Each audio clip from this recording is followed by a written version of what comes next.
이번 방송에서 제공하는 투자 정보는 투자 판단에 대한 조언입니다.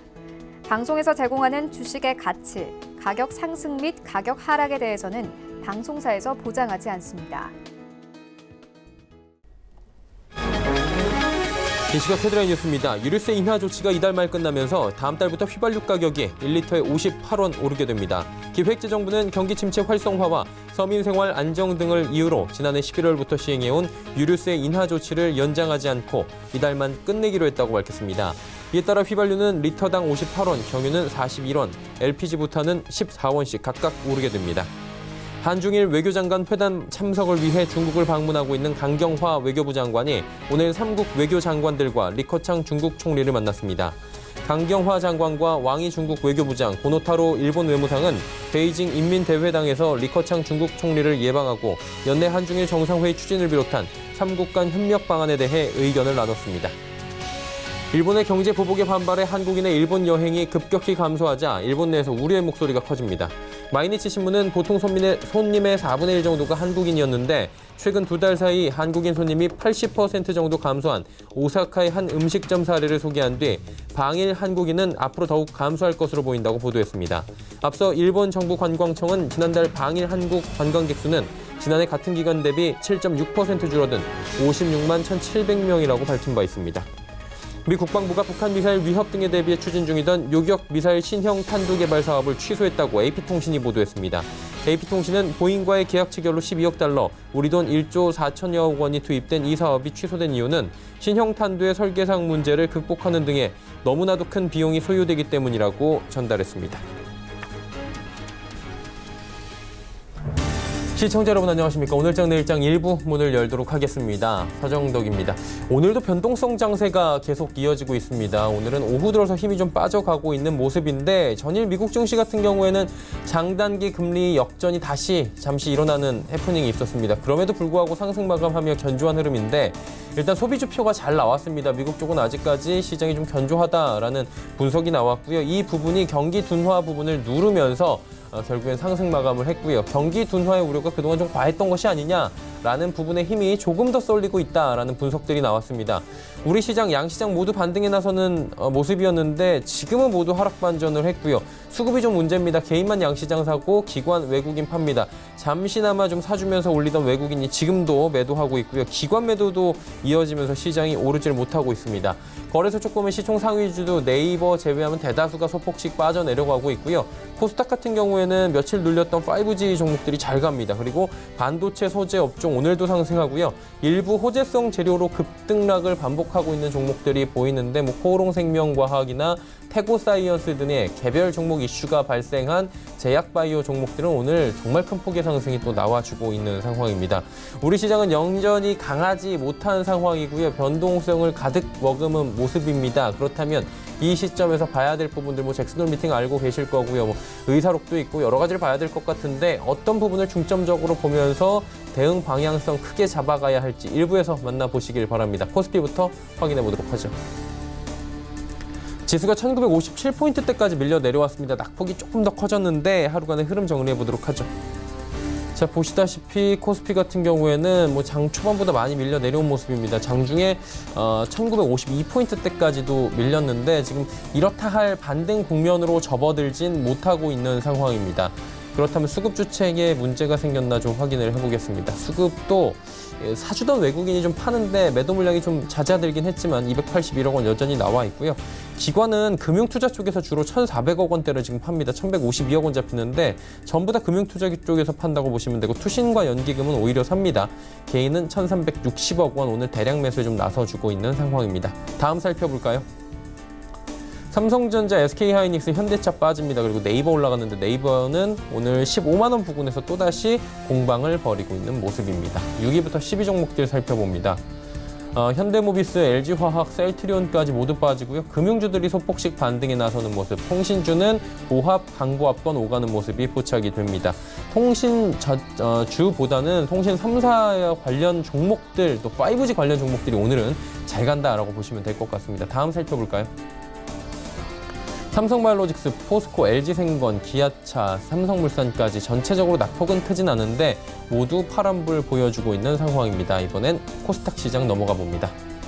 614 약보합권 전환이 됐습니다. 지금 보합권 수준에서 위아래로 움직이는 코스닥 시장인데 하루간의 흐름 코스닥도 좀 정리를 해보면 618부터 613까지 빠진 뒤에 지금 14, 15 사이에 지금 오가고 있는 상황입니다. 낙폭이 크진 않은데 상승하다가 하락하는 모습들 보여집니다.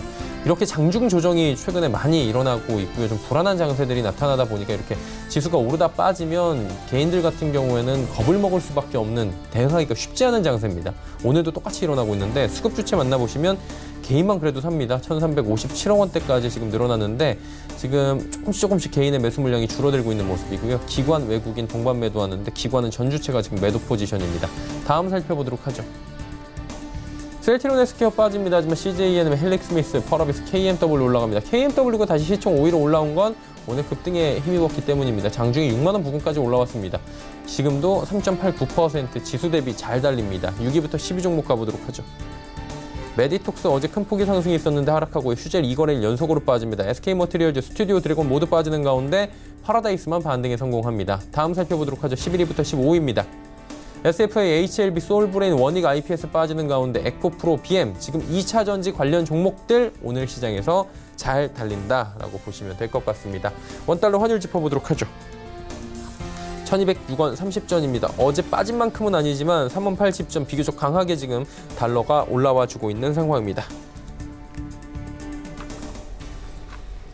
금일 본 방송에서 제공해드리는 정보는 투자 판단에 대한 조언일 뿐입니다. 해당 주식의 가치와 수익률 보장해드리지 않는다는 점 참고해 주시길 바랍니다. 이슈 정리합니다. 유안타증권 메가센터 분당점의 백인범 대리입니다. 안녕하세요.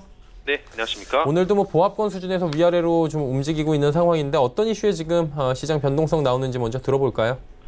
네, 아무래도 전반적인 양지수 모두 잭슨홀 미팅을 앞두고 일단 그 관망세가 좀 짙은 점, 그리고 전일이었죠. FOMC 의사록이 좀 다소 매파적인 좀 평가를 받았다는 점에 있어서 좀 수급 주체들이 조금 소극적으로 움직이는 모습이다 보시면 되겠습니다.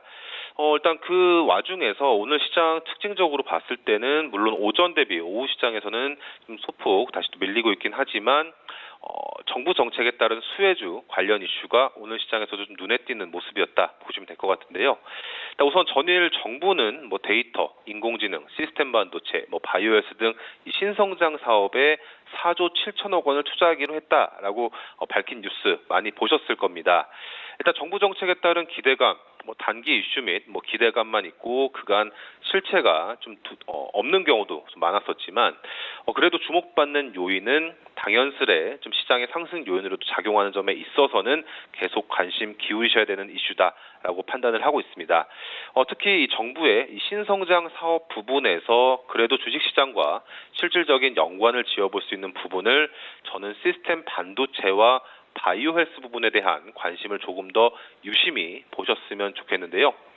시스템 반도체 왜 중요하냐라고 간단히만 좀 보자면 글로벌 트렌드가 시스템 반도체에 대한 수요가 급증하는 구조다라는 점입니다. 즉 쉽게 아시는 구글이라든가 아마존, 테슬라 등의 이런 기업들의 공통점은 팹리스, 그러니까 즉 반도체 공장 없이 설계만 하는 구조다라고 볼 수가 있겠는데요. 그렇다면 이 시스템 반도체에 대한 수요가 당연히 급증할 수밖에 없다라는 의미로 해석해 볼 수가 있겠습니다. 일단 그런 점에서 주목하고 있는 점은 삼성전자가 최근 들어 파운드리 산업에 투자를 늘리고 있다라는 점, 그리고 거기에 정부 정책까지 더해진다라고 가정했을 때는 조금 더 실효성 있는 그런 수혜가 기대될 수가 있다라는 점으로 좀 아이디어 삼아볼 수가 있을 것 같고요. 그렇기 때문에 이런 그 시스템 반도체 관련주들 그리고 특히나 삼성전자와 관련된 관련주들에 있어서 관심은 계속 두셔야 된다. 그렇기 때문에 삼성전자와 네페스 등의 이런 수혜가 기대된다라는 점 등이 최근에 이런 네페스의 반등 요인으로도 작용하고 있다라고 볼 수가 있겠고요. 그리고 바이오 헬스 부분 사실 조금 더 자세히 살펴봐야겠지만 일단 우선은 투자 심리를 그래도 일부 완화시키는 점으로 시장에서 일부 작용하고 있다라는 점.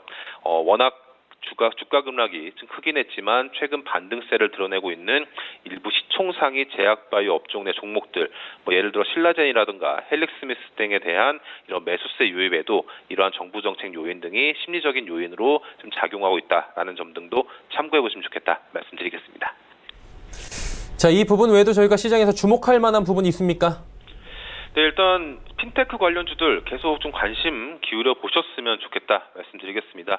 일단 오늘 시장 내에서도 뭐 네이버, 카카오 좀 그래도 꾸준한 좀 상승 보여주고 있는 상황 속에서 일단 핀테크 관련주들 왜 관심이 필요하느냐라고 좀 스토리를 연결지어 보자면은 우선 LG그룹의 이 PG 사업부 관련 인수전에 토스와 나이스그룹이 참여한다라는 점을 좀 꼽아볼 수가 있겠습니다. LG그룹의 PG 사업부 뭐 막 매력적인 매물이다라고 볼 수는 없겠지만 이 PG 사업부를 인수하겠다라는 주체들인 기업들의 좀 행보에 시장은 주목하고 있다 보시면 될 것 같은데요.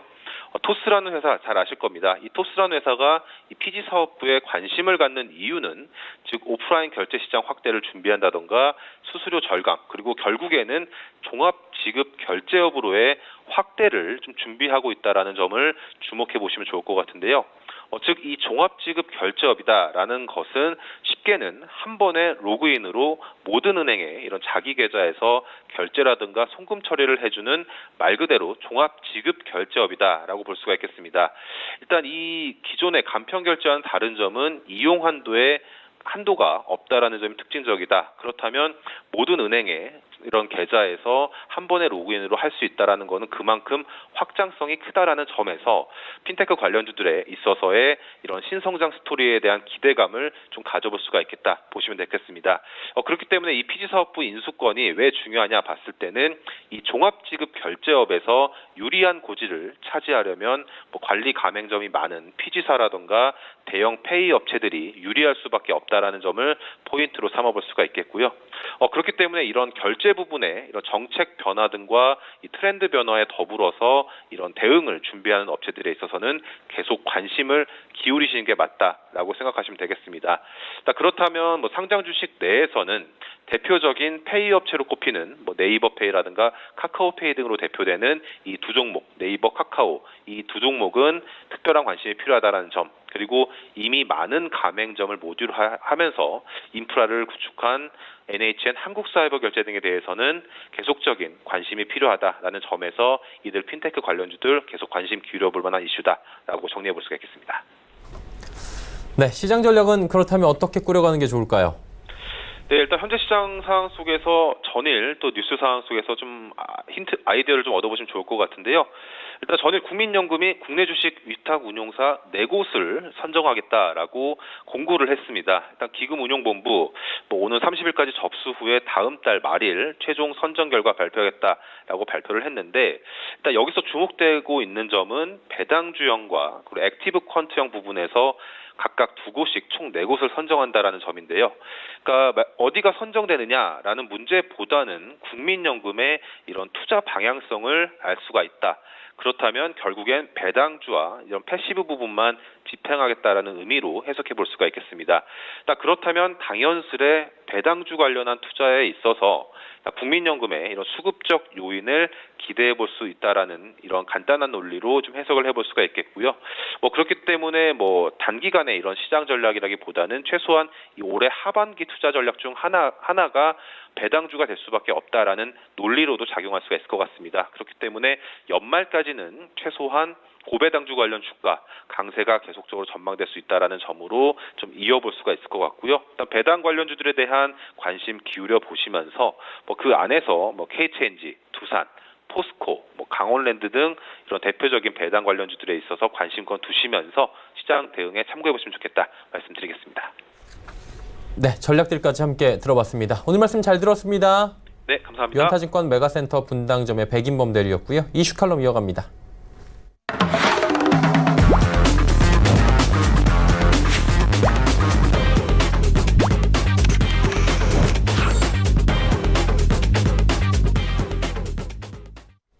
이슈 칼럼 이어가겠습니다. 오늘은 미중산업경제연구소 조용찬 소장과 함께합니다. 소장님 안녕하세요. 예, 안녕하십니까. 홍콩 쪽 시위부터 바로 여쭤보도록 하겠습니다. 지난주 일요일이 분수령이 될 것이다 이런 보도들이 나왔는데 다행히 평화적으로 좀 해결이 되고 있는 것 같습니다. 지금까지는 11주째 근데 지금 홍콩 시위는 계속되고 있는데 이게 지속되는 이유가 있을 것 같아요. 아무래도 홍콩시는 범죄인 인도법이죠. 송환법으로 알려진 조례 제정에 반대하면서 3월 31일부터 시작이 됐습니다. 매주 대규모 시민들이 거리에 나오고 있는데요.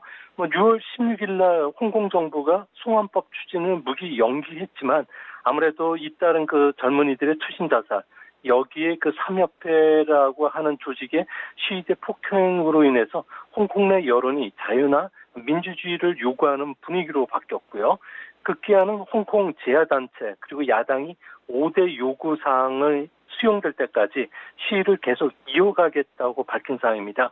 5가지 요구사항을 보면은 송환법의 완전 철회, 그리고 시위대를 폭도로 규정하는 내용을 철회해달라, 그리고 체포된 시위대에 조건 없는 석방, 그리고 경찰의 강경 진압을 조사할 독립위원회 설치를 보장하고 캐리람 행정장관의 사임과 보통 선거를 요구를 했는데요.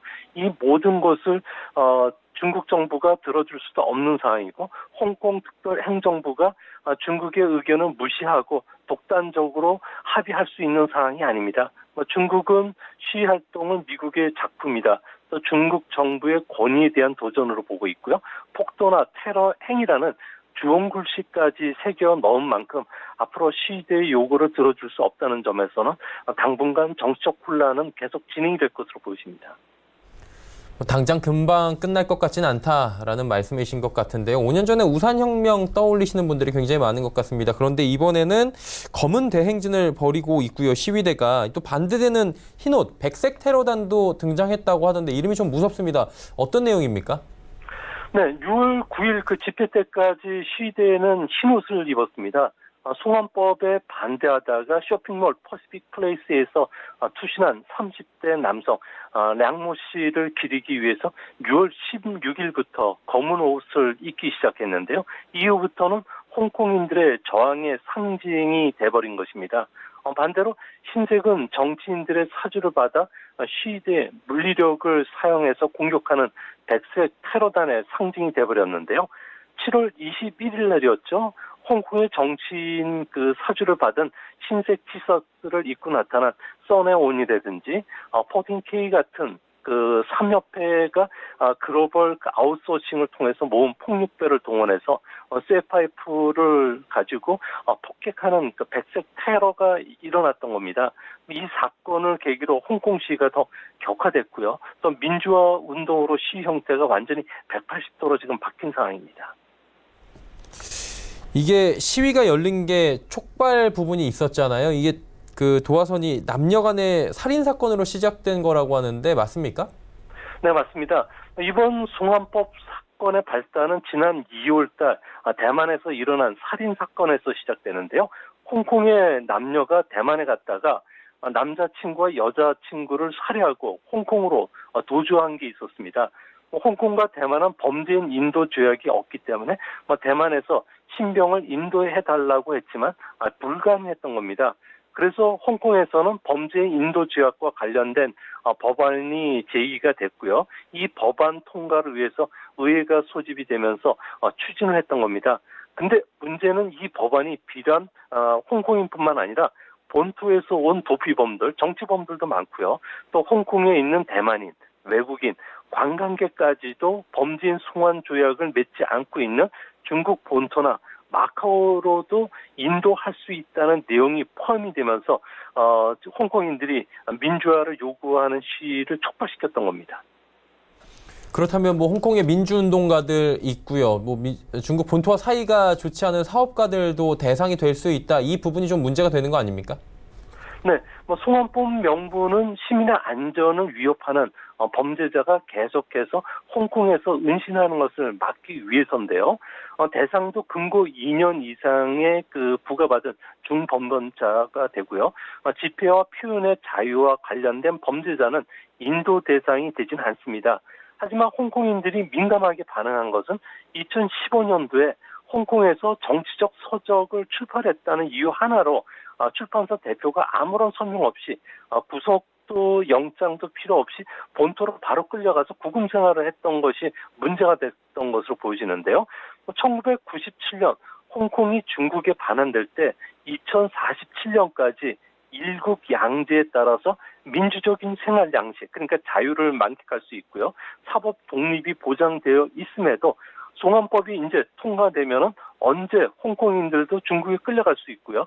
또 고문을 받을 수가 있고 구속이 될 수가 있기 때문에 그렇습니다. 입법회 의원 임기가 근데 얼마 안 남았습니다. 내년 7월이기 때문에 이 법안이 재추진되지 않으면 자연스럽게 소멸된다라고 하는데 그렇다면 시민들의 저항 동력도 좀 사라지는 거 아닌가라는 생각 들고요. 그리고 중국의 태도도 궁금한데 이 부분은 어떻게 해석하는 게 좋습니까? 네, 중국 안에서 나오는 이야기들을 들어보면은 이번 홍콩 사태로 인해서 중국 정부의 체면이 상당히 깎였다고 합니다. 중국이 위기가 넘어가면은 예전처럼 강경 노선으로 다시 돌아갈 가능성이 지금 상당히 높은 상황인데요. 시 주석 같은 경우에는 국가를 수립한 마오쩌둥이라든지 경제 발전과 그리고 영국, 포르투갈의 식민지였던 홍콩, 마카오를 반환시켰던 덩샤오핑과 버금가는 권력을 갖고 있습니다. 공산당 귀약, 당장이죠. 또 헌법에 자신의 철학을 새겨 넣을 정도로 상당한 막강한 그 권력을 갖고 있지만 시 주석 같은 경우는 반부패 투쟁 이외에는 이렇다 할 지적이 없습니다. 이 때문에 홍콩에 부여한 일공양제를 좀 유명무실화시켜서 중국의 통치를 좀 강화시키면 자신의 치적으로 포장될 수가 있고요. 또 양안 통일이라는 완전한 국가를 달성하기 위해서 다시 송환법을 추진할 가능성이 크고 이 때문에 시대가 요구했던 5가지 사항은 절대 들어주지는 않을 것으로 보여집니다. 이번 시위를 촉발시킨 건 송환법이 맞는데 사실 이 양 국가 간의 여러 가지 그 감정의 골이 깊었던 건 역사적으로 사실인 것 같습니다. 예, 트와이스의 찌위라는 친구는 대만 국기를 한번 흔들었다는 이유로 공개 사과를 하고 뭐 울음을 보였던 그런 기억도 있는 것 같은데 중국은 한마디로 일국양제를 인정하지 않기 때문에 이런 일이 발생하는 거죠? 네, 그렇습니다. 홍콩인들은 양제보다는 일국이 우선한다고 현재 반발을 하고 있는데요. 중국 같은 경우에 이에 아랑곳도 안 하고 9월 1대1로 국제 정상 포럼이나 10월 건국 70주년 행사 이전까지는 100만 명, 200만 명이 몰리는 홍콩 시위는 완전히 종식시키겠다고 공언했던 만큼 현재는 2가지 전략을 가지고 추진하고 있다고 합니다. 첫째는 자연 종료 전략인데요. 대표적으로 성령이나 뉴욕비, 뮤더커와 같이 중화권 대스타라든지 기업인 예술가를 다 동원을 해서 중국 정부의 지지 성명을 내게 하고요. 또 심천을 홍콩보다 더 살기 좋은 곳으로 만들기 위한 그레이터 베이 에어리어라는 전략도 지금 발표한 상황입니다. 또 시위대가 폭력을 부추긴 것처럼 함정 수사를 한다든지 폭력 시위대로 변장하기도 하고 있고요. 또 시위대가 정보를 교환하는 페이스북, 트위터 같은 SNS 계정과 관련해서는 중단시키는 압력을 또 행사를 하고 있습니다. 이뿐만 아니라 홍콩 코앞에서 무장경찰이 훈련하는 영상 그리고 이동하는 동영상을 공개하면서 시위대의 힘을 약화시키는 게 이런 자연 전략 종료 일환으로 보여지고요. 두 번째로는 프렌 B 전략인데 강제 종료 전략을 지금 준비를 하고 있다고 합니다.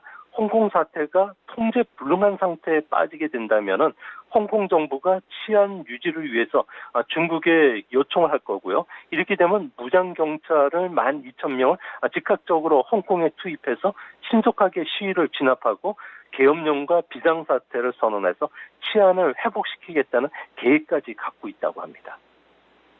지금 무장경찰 투입 얘기가 왕왕 나오고 있는 상황인데 만약에 지금 무장경찰을 중국이 투입하게 되면 시위대는 진압이 되는 겁니까, 바로? 네, 군대를 출동시키면은 외형상으로는 시위대는 진압은 할 수 있습니다. 하지만 본격적으로 홍콩 안에 반중국 데모는 더 일어날 것으로 보고 있는데요. 이렇게 보는 근거는 3가지 때문에 그렇습니다. 홍콩의 독특한 지형 때문에 그렇습니다. 인구가 집중된 홍콩 섬이라든지 구룡반도는 고층 건물이라든지 주택지 그리고 좁은 미로가 거밀집처럼 연결되어 있고요. 또 언덕이 많기 때문에 중장비나 장갑차가 활동하기가 매우 어렵습니다. 이뿐만 아니라 시대 같은 경우에는 235개 섬에 숨으면은 산지가 발달되어 있기 때문에 수색도 상당히 어려운 상황이고요. 둘째는 이번 항의 시위에 리더가 없다는 점입니다. 중국 정부는 저명한 민주운동가 4명을 지목했지만 이는 사실과 다르고요. 시민운동가, 종교인, 인권변호사, 교사와 같이 자발적인 시민단체들이 연합해서 모금 활동도 하고 있고요. 플래시몹 행사라든지 노동자 총파업을 주도하고 있기 때문에 그렇습니다. 시위를 한 곳만 봉쇄한다고 하더라도 다른 곳에서 더 거센 저항을 맞닥뜨릴 수가 있는데요. 소위 말해서 두더기 때리기식의 계ril전 양상으로 전개될 가능성이 높습니다. 마지막으로 89년 천안문 사태 당시 없었던 SNS를 비롯해서 인터넷이 보급이 되고 있는데요. 이 때문에 의사소통이 자유롭고 중국군의 일거수일투족이 시대에 정보가 공유되고 있는 형태이기 때문에 그렇습니다. 그리고 눈에 띄는 게 이번에 좀 밀레니엄 세대들이 많이 등장을 했다라는 겁니다. 그런데 이게 역사적인 부분에 감정의 골이 깊어질 만한 이런 곳들과는 관련이 없는 세대라는 지적들도 있고 분석들도 있는데 이들이 왜 지금 이렇게까지 또 시위에 참여하는지 궁금하네요. 네, 홍콩 젊은이들 같은 경우는 자신을 스스로 배신당한 세대라고 부르고 있는데요. 97년 홍콩 반환으로 인해서 영국으로부터 버려졌고요. 또 중국에는 괴롭힘을 당하고 있다는 겁니다. 홍콩 대학 조사에 따르면은 18살에서부터 29세까지 홍콩 젊은이들 같은 경우에는 자신이 중국인이라고 생각하는 사람은 불과 3%에 불과하고요. 홍콩인이라고 응답한 사람은 무려 65% 정도 됩니다. 이는 홍콩의 그 높은 교육열로 인해서 집약 산업이 발달되어 있지만 중국의 부자들이 홍콩에 몰려오면서 투기로 인해서 주거비가 지금 치솟고 있고요. 또 물가 상승으로 인해서 생활비마저 천정부지로 뛰고 있기 때문에 그런데요. 결국 실질 임금이 낮아지는 고학력 푸어 생활을 면치 못하고 있다는 겁니다. 이 때문에 홍콩의 빈부격차에 따른 부의 불평등 정도를 보여주는 홍콩의 지니기수 같은 경우에는 40년 전이었던 86년도에는 0.45였지만 현재 2016년도 기준으로는 0.55까지 올라갔는데요. 이는 미국이나 중국을 웃도는 상당한 위험한 수준입니다. 경제적으로 어려움이 갈수록 심해지고 있고요. 언론 탄압으로 인해서 젊은이들 같은 경우에는 베이징 정부에 대해서 노라고 지금 외치고 있고요. 홍콩인들의 생활이나 문화, 법치주의 실현 때문에 이번 그 시위의 항의 표현도 광복 홍콩, 시대의 혁명이라고 하는 슬로건이 지금 등장하는 그런 배경이 됐던 것으로 보여집니다. 이게 계속 얘기가 나온 게 무력 진압이 나오면 어떻게 하나라는 걱정인 것 같습니다. 제2의天安문 사태라고 알려져 있는 천안문 사태까지 재현되는 거 아니냐라는 얘기가 나오는데 이 부분은 어떻게 봐야 될까요? 네, 12,000명의 무장 경찰이 지금 대기하고 있는데요.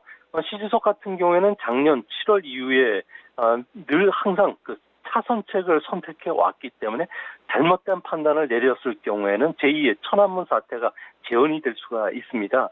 단기적으로는 홍콩 내 반중국 감정이 극도로 안 좋아질 가능성이 큰데요. 이렇게 되면 홍콩을 거점으로 두고 사업 활동을 해왔던 외국 기업들이 철수하게 되면 국제금융센터, 아시아의 허브, 국제무역항으로서의 기능이 타격을 받을 수밖에 없습니다.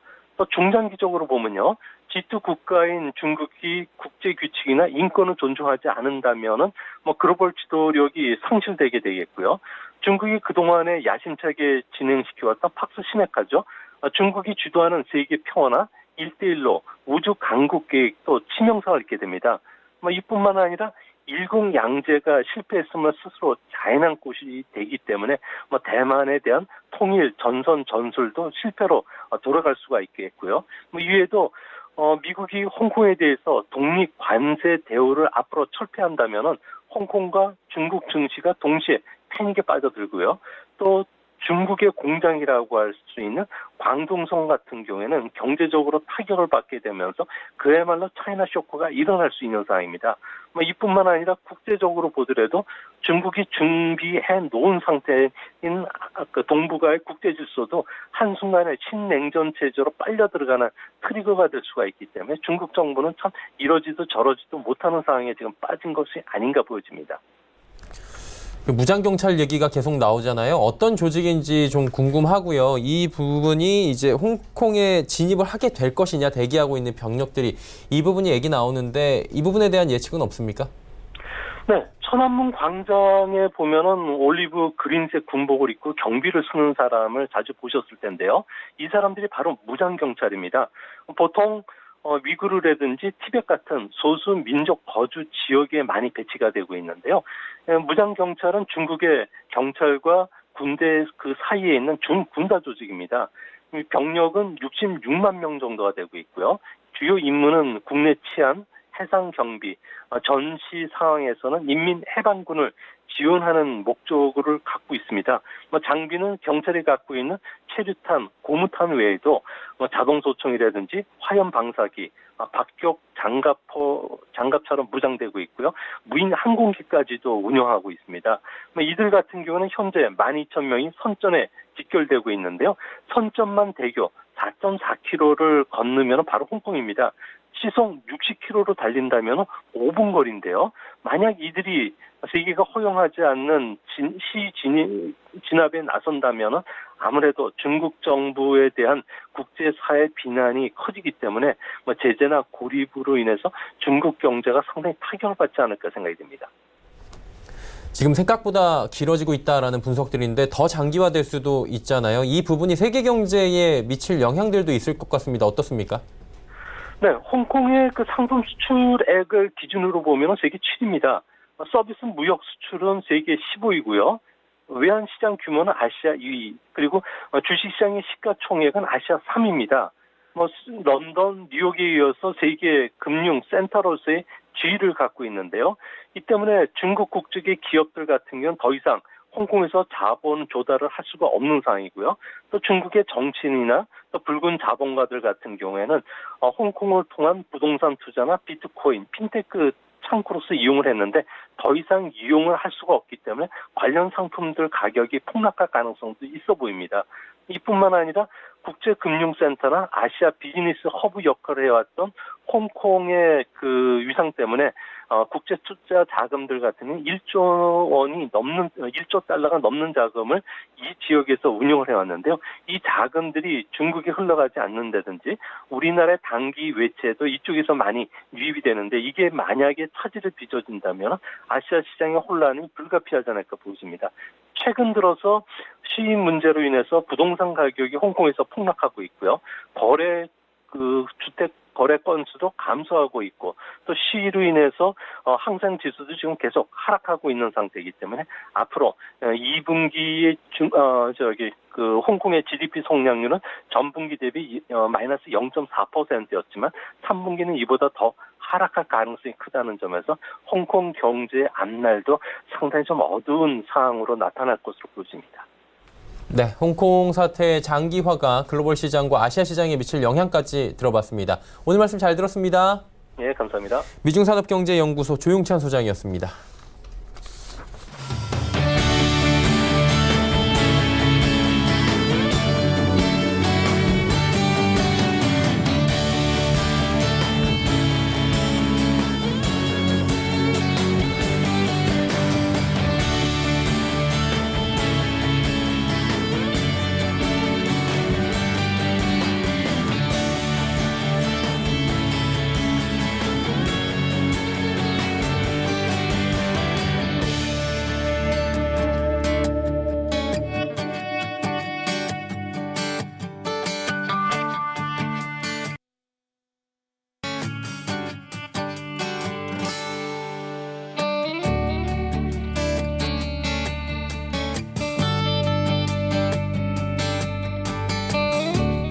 오늘 시간 일장 1부 함께 하셨습니다. 잠시 뒤 2부에서는 이제 두 분의 전문가와 함께하는 시간 레벨업 트레이딩 타임 시간이 준비가 돼 있습니다. 종목 짚어드리고요. 종목 상담까지 이어가 보도록 하겠습니다. 2부에서 뵙겠습니다. 고맙습니다.